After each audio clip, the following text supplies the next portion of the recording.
Now, following on from the All Rare Pets video I made a while ago, I have been pointed out by numerous people that there are indeed more rare pets in the game. While these rare pets don't count towards any trophies or anything like that, I nonetheless wanted to make a video on them to provide a more complete package for the rare pets in Monster Hunter World. So without further ado, I'm Darcblade, and this is a hunter's guide to all the rare pets in Monster Hunter World Part 2. Now, the first video focused on the rare pets that were indeed probably the rarest pets in the game. They had both trophies and achievements tied to them. They were also more frustrating to catch than the pets in this list. The pets in this list are generally rarity 4, so they're on par with the game's ranking in terms of rarity. However, in this list there are 1 or 2 pets that are classed as a lower rank, but nonetheless they can be difficult to catch, so they made it onto this list nonetheless. Anyway, let's move on to talk about the first pet, the giant vigor wasp. It's like a standard vigor wasp, however it is much larger, carrying a huge sac. The nectar in this sac actually has stronger healing properties when you actually burst the sac.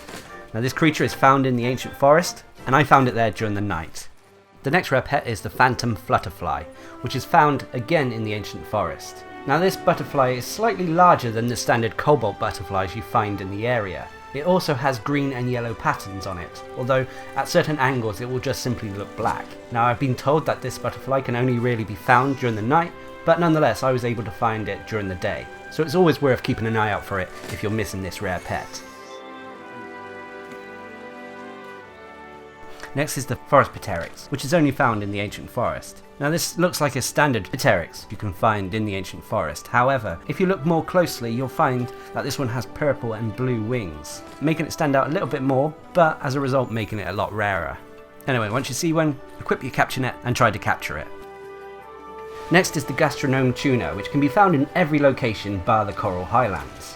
This is a massive fish that takes extra inputs to actually reel it in. Okay, you can use a capture net on it if you're lucky enough to get close enough to the water, but going with a rod is the safest way. Now, this fish may not be the rarest out of there, but it yields a lot of research points and sometimes drops a gastronome tuna trophy, which can be sold for some extra zenny.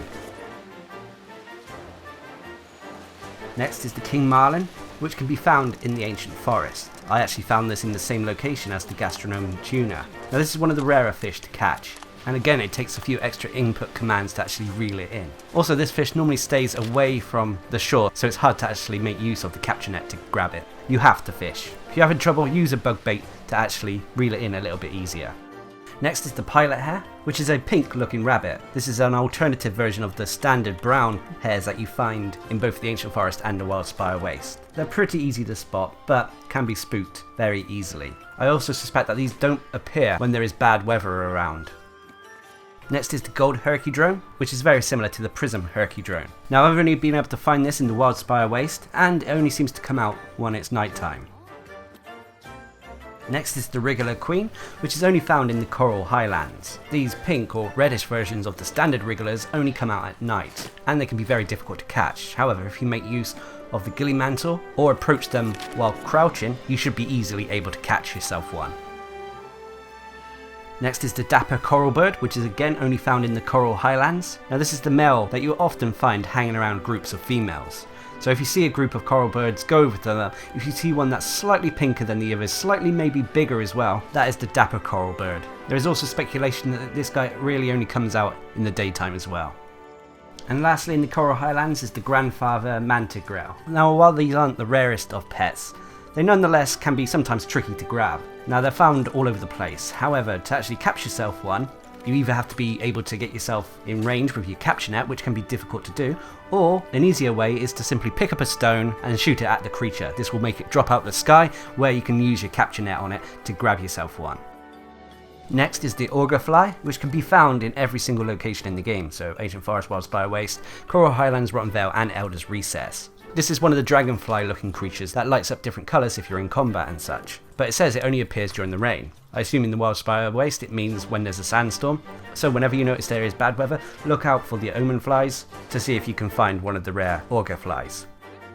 Now, next is the Tyrant Hopper. Now, this isn't really that rare a pet to grab. They're quite common in the Rotten Vale, but nonetheless they are classed as rarity 4. Now, most of the time you can find these hanging around carcasses such as bone piles and such. They just look like red grasshoppers. but they can be difficult to spot. Nonetheless, use the ghillie mantle, get close, and if you see one hopping about, grab your capture net to bag yourself one.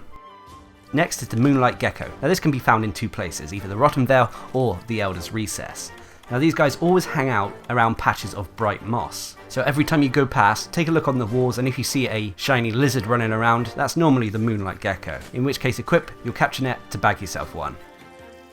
Next is the emerald helm crab. This is a slightly greener, slightly bigger version of the standard helm crabs you find in both the Wildspire Waste and Rotten Vale. And lastly, a side note as well, is when it comes to the different fish in the game, you can get great versions of pretty much every single fish there is. Now the great versions are found basically wherever the normal fish are found, they're just slightly bigger versions of them, thus they are rarer. So if you're going after specific fish, then just keep an eye out in the pools of water as you explore, and if you see one slightly larger than the normal ones, grab it, as it may be one of the rare large versions. But anyway, there we have it. They should be all the remaining rare pets in the game. Of course there are tons of other pets in that, but they're not that rare. They're more often than not found in common places. Now as you can see in this video, I've tried to pinpoint on the map where we actually got the pet, so you can pause the video for a reference to try to help you find any rare pets that you miss. But anyway, I hope this video has come in helpful, and until next time, I've been Darcblade, bringing you a hunter's guide to all the rare pets in Monster Hunter World Part 2. Hope you enjoyed the video, thanks for watching, subscribe and like for more.